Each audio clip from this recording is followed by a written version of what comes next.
Bonjour tout le monde. Happy Sunday. Thank you for being with me. There's no hiding it. This has been a difficult year for Canadians. 2020 will be remembered as the year a global pandemic came to our shores and took the government completely by surprise.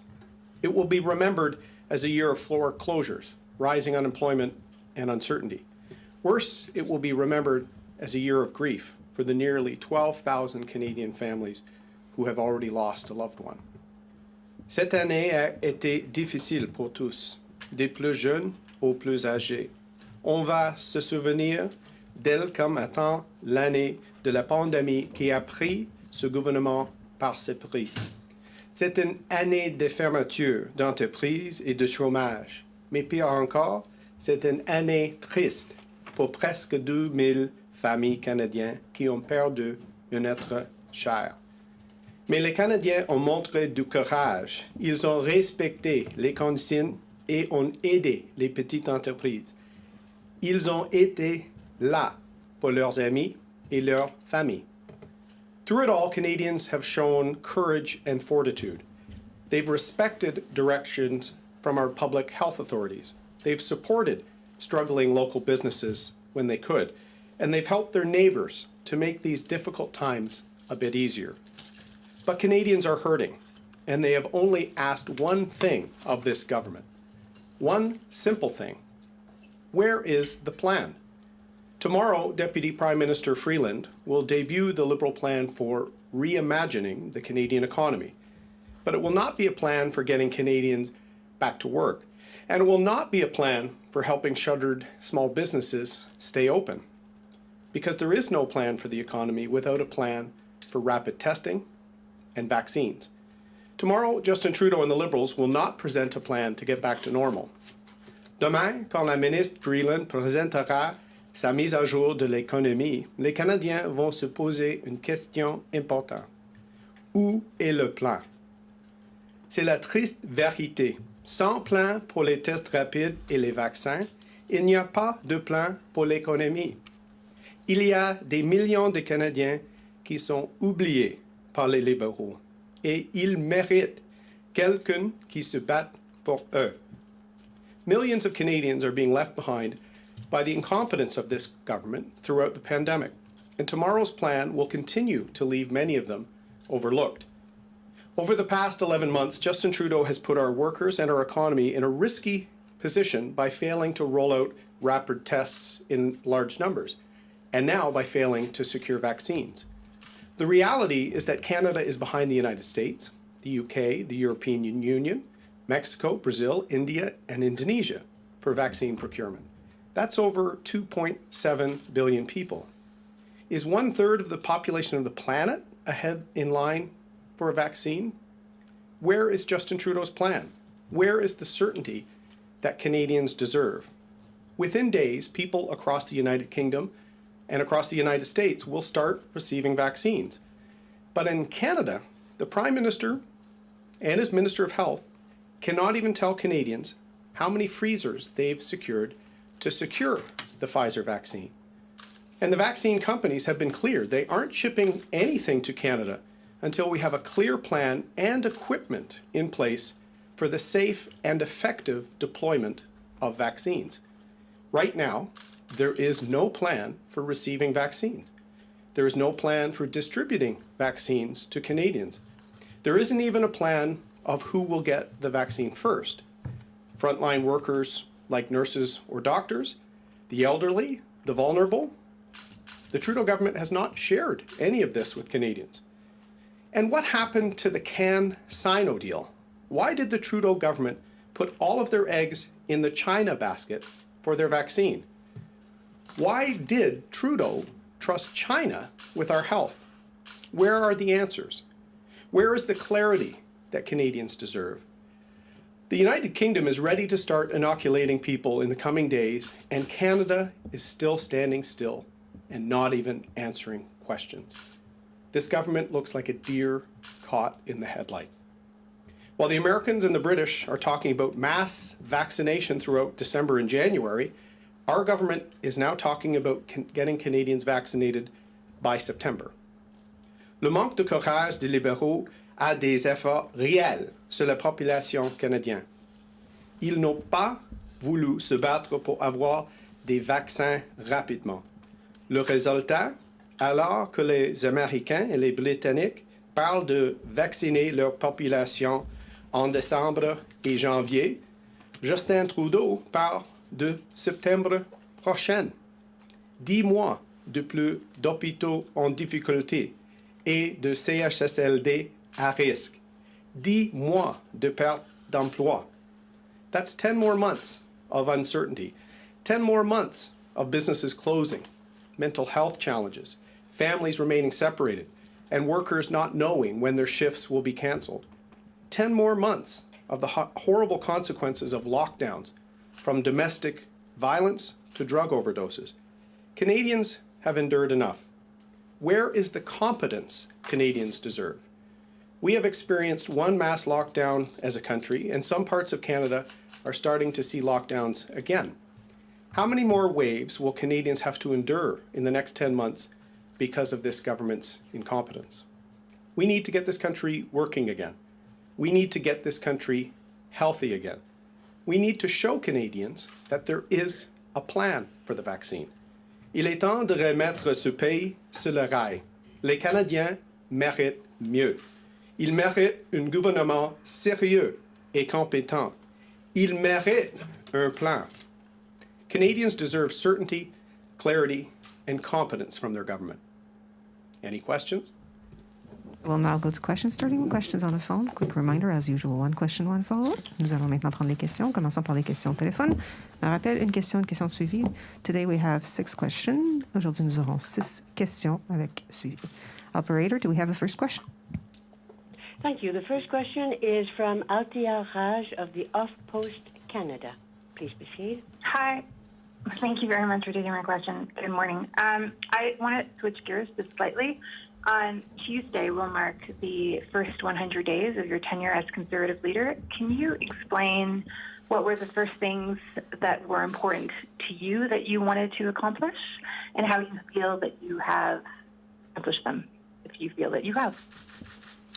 Thank you, Althea. I heard your podcast on the subject.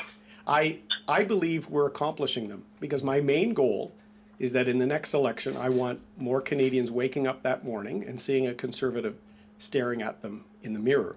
More young people, more women, more new Canadians, members of the LGBTQ community, Indigenous Canadians. I've been trying to reach out and also articulate how a plan for rapid tests, how a plan for vaccines, how a plan for the economy helps everyone, and that it's time for a government that can be ethical, can be ahead of a crisis, not at the tail end. And I think as more Canadians get to know me, that central goal I set at 1:30 in the morning when I gave my first speech, Althea, that's been my driving mission. And we're slowly making progress. And so for the first 100 days, I think we can see from the donations, the interest in our party, the nomination races we're having from coast to coast, there's a lot of interest in our party, and I'm going to continue to work hard.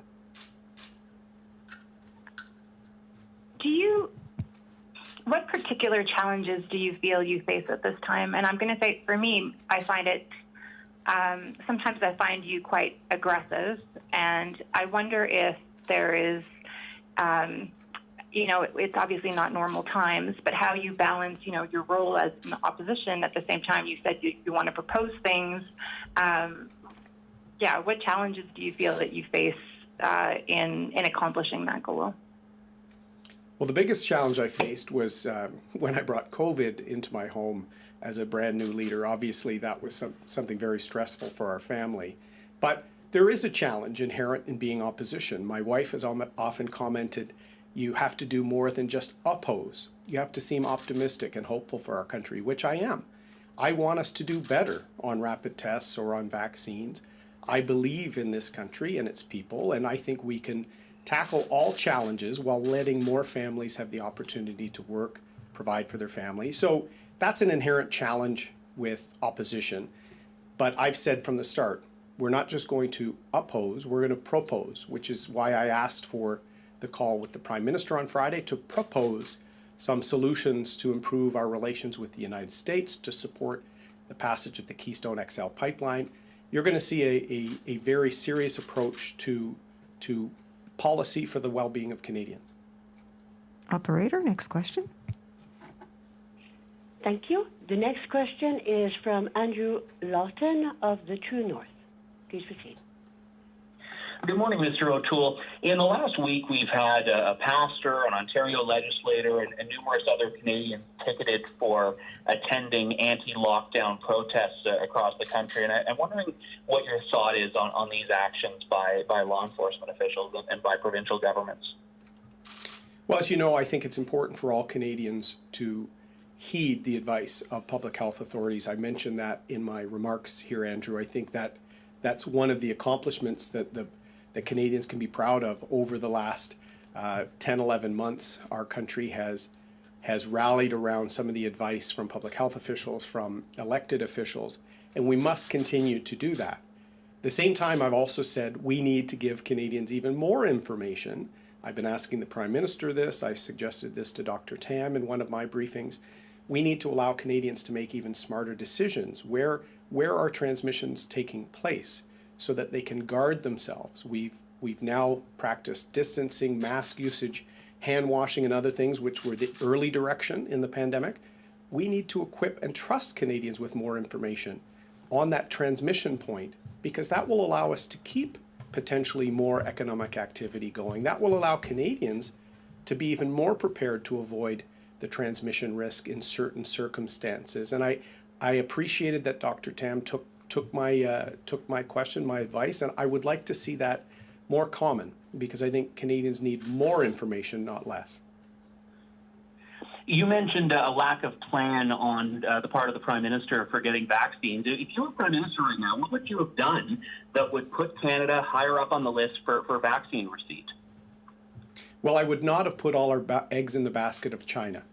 And I think Canadians should really wonder why it looked like the only manufacturing of a vaccine that was going to be done in Canada was going to be a joint venture with China, the CanSino project, which fell apart by the end of the summer.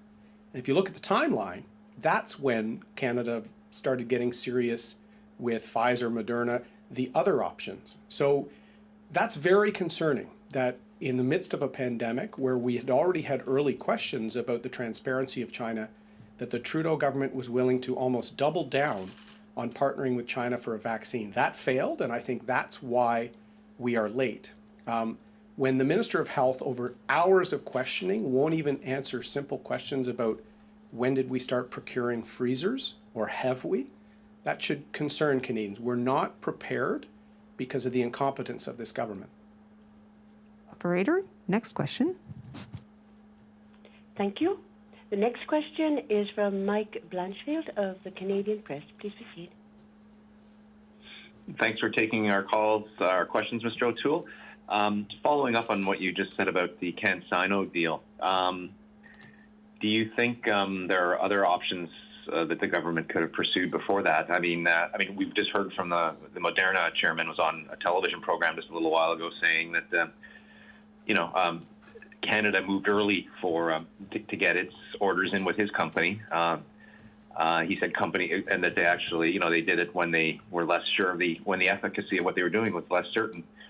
So is it possible that, I don't know, I mean, your point is taken on the CanSino affair, but do you think basically when they moved when they were able to, or do you think, that they could have moved sooner and started buying things when they didn't know if it would actually work, I guess? Would that have been prudent? I mean, how would you balance that if you were the leader? I would have made sure we were ready to make and distribute a vaccine in Canada, and I would have made sure that plan was finalized by summer. This is perhaps where my military experience comes in, but you gather a team, you set a plan early, and you forecast uncertainty. So the Trudeau government did not do that. They thought they were going to do almost all of their vaccine work with the CanSino project and then signed procurement deals, supply deals with other providers, but we will be back of the line not manufacturing here. That was a mistake. Let me say this to you, Mike. There will be parts of Canada that will not get the Pfizer vaccine at the same time as other parts of the country. because the government has not secured the logistics chain required for a vaccine, a 2-dose vaccine that needs to be stored at -70. Why do you think Minister Haiju won't answer questions about freezers and refrigeration? Because they're months behind where they need to be. And in a pandemic that we'd already gotten through the first wave, the fact that we were not doing this earlier is very troubling. And so the fact the government won't answer any questions on any of this for hours on end should tell Canadians that they know their response has been inadequate. And to follow up, can you outline 2 specific things you want to see in the fiscal statement to help Canadians? What are your top 2 priorities, and can you elaborate on them?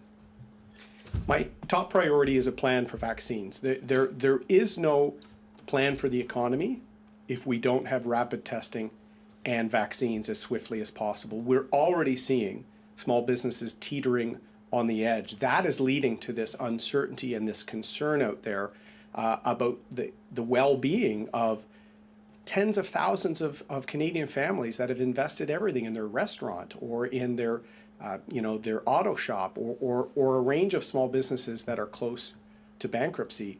Rapid tests, we're months behind our allies in large-scale rollouts and use of rapid tests. It looks like we're going to be months behind our allies on vaccines. These are critical tools. The vaccine is the hope we were all looking for. And I think Canadians are going to be rightly frustrated when we see many other countries, both G7 countries like ours, but also countries, less advanced from a manufacturing capacity, from a life sciences capacity, rolling out millions of doses before Canada. I hate to see us trailing. I don't compare ourselves to the worst response. I want Canada's response to be the best. That's why I want to see a plan, and I want to see a plan for the economy. We need to get people working. And we'll now take questions from the room. Mike? Mr. O'Toole, Mike Couture from Global National. I'm trying to reconcile something you just said and what your party has been saying for months. They've been calling for a fiscal update for months. And then you kind of just dodged my colleague's question on what you want to see in the fall fiscal update, saying there can be no plan for the economy without a plan for vaccines. So how do you reconcile that your party has been banging the desks and saying we need a plan for the economy, but now you're saying tomorrow I want to see a plan for vaccines when you know that's not what's going to be coming? We're pushing for it to come, Mike, because there can't be a full economy, a growing economy, people working, people being productive, without the tools to keep that happening in a pandemic. Those 2 tools are rapid tests and a vaccine. And so with part of our economy in lockdown at the moment, parts of it, and these are why Canadians are frustrated about the potential for more lockdowns, where we can have tools that can limit the impact on our economy, that's as important to an economic statement than interest rate numbers or forecasts of GDP. What matters more to a family? The fact that they'll get a vaccine faster or the GDP projections of the government? So we do want to see a plan for the state of the finances, which they've been hiding for months. We've almost gone 2 years without a budget, the longest time in Canadian history. I want to see a plan for getting Canadians working, helping some sectors like tourism and others that are on the edge of the brink. But if we want to make sure our economy is producing as productively as possible, rapid tests and vaccines are part of that. Understood. So my follow-up will be about what you hope to see tomorrow as well. We're expecting that the deficit will be way over the $343 billion that we saw in July. And the Prime Minister has already sort of indicated last month that there will be no fiscal anchor in what we see tomorrow. So do you think that will be okay? Will that be acceptable if, for instance, let me put it this way. Will you turn a blind eye to a massive deficit if you see a plan for vaccines tomorrow? Mike, as you know, we voted unanimously on some of the benefits that have had to go out to Canadians to help Canadians persevere through the pandemic, to help small businesses, to fix the problems with the rent subsidy. We've supported with very minimal debate. We're willing to support that spending to help people. What we don't support is Minister Freeland's suggestion that she can continue to spend with no plan at all as long as interest rates are low. That was her early indication as finance minister. That is very reckless because all of this debt will accumulate. And if in a few years interest rates change, the Liberals are putting healthcare and other services at risk by that uncontrolled approach to massive $100, $200 billion deficits. So I want to see if she remains in that same view that she can spend without regard to the public finances as long as interest rates are low. I'm hoping that's not her fiscal anchor. So we'll see what their plan is tomorrow. Marika Walsh with the Globe and Mail. Mr. O'Toole, on the question around deficits, as you know, your party supported a lot of these programs that led to such high spending. So is there sort of like an upper limit that you want to see on that deficit? What is your number that the government should not be going past in terms of its deficit for this year? Is it 400 billion? Is it 450? Is it 500? What is it? Well, as you said, we have supported the programs that have helped families, that have helped small businesses, and we will continue to do that in a pandemic. That accounts for only about less than half of the deficit spending so far. What we're concerned about is the fact that there seems to be no concern about multiple years of $100 billion plus deficits. That is going to be what I'm watching for. Less this year's amount and more, are they willing to do this over the next 2, 3, 4 years? Because that is going to put pressures on our economy that could leave the government, a future government, without any options. And we're also seen as uncompetitive as a country. So I'm going to see if they introduce anything on productivity towards job creation. That's what we'd like to see. So I'm clear then. So you're not concerned what the number is this year. It's what the long-term planning is. And if, in fact, the programs they're announcing are one-time programs versus the long-term. So no matter the number for this year, that's not your concern. Can you just be very clear on that? And if you do actually have a number where there should be a point of no return? The number this year we already know. It's going to be somewhere in the range of $400 billion. And that is startling, and that is too high. Many of the programs that we've supported account for about half of that. Assistance to families, assistance to small business. We support that. What we want to see is some transparency with respect to the others. As you know, the We Charity scandal, we had very big problems because of insider dealings. We also had concerns that almost $10 billion was spent to supply the CERB to students when we could have actually used that to help small business and expand the Canada Summer Jobs programs for students. We could have even given tuition assistance and spent less. So we are going to analyze what degree of detail they have on the spending. We want to see a plan to get people working and a plan to prudence coming out of the pandemic. Last question, Ian? Ian Woods, CTV News. Mr. O'Toole, you talk a lot about rapid testing, but the fact of the matter is there are still some efficacy issues with rapid testing. Dr. Bonnie Henry in BC hasn't rolled it out in, let's say, long-term care homes because some of them are only 95% effective. So are you putting all your eggs in the basket of rapid testing, hoping that, we can just open everything up with a 95% effective test? Well, any pharmaceutical product, any medical test will have a degree of accuracy. And Mr. Trudeau's giving us an option right now of 0. I would take 95% certainty over 0 anytime. The deployment then, depending on whether it's long-term care, whether it's seasonal workers, whether it's travel, these are tools that can be used, and that degree of certainty will change depending on how vulnerable people are. Obviously, in the long-term care environment, that's probably why Dr. Henry's looking very carefully at that accuracy rate. But for seasonal workers, for example, for some folks in the restaurant or retail environment where there aren't risks with the most vulnerable, they are a tool that can be deployed. European countries were using them before the second wave hit for travel in airports, for getting employees back into the workforce rather than 10 days or more of being confined waiting for testing. So it's a tool we should have had much earlier, and we'd like to see more effective rollout of it. You're talking a lot about how many waves Canadians are going to have to go through and pointing towards the federal government's action on that. But at the end of the day, the provinces are the ones that are going to put in measures like shutdowns. Out west in Alberta, we're seeing there was minimal restrictions, or not minimal, but there are lesser restrictions than other places in the country.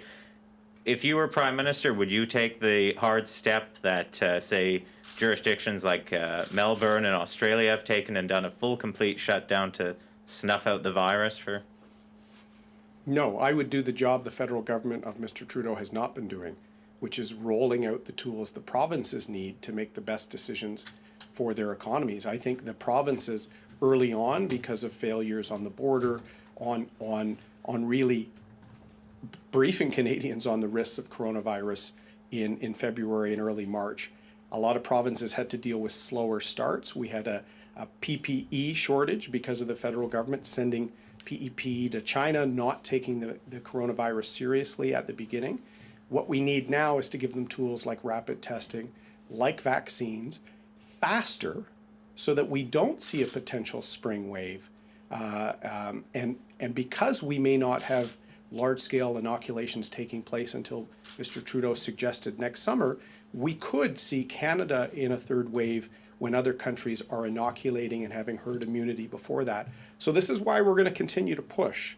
We can't move the economy forward without this critical tool of the vaccine. Canadians have reasonable questions on why the government took so long to roll out plans for the cold vaccine of Pfizer and why they threw all their eggs in the basket with China. And this concludes the press conference. Ceci me fait la conférence de presse. Merci. Thank you very much. Thank you. Merci. Le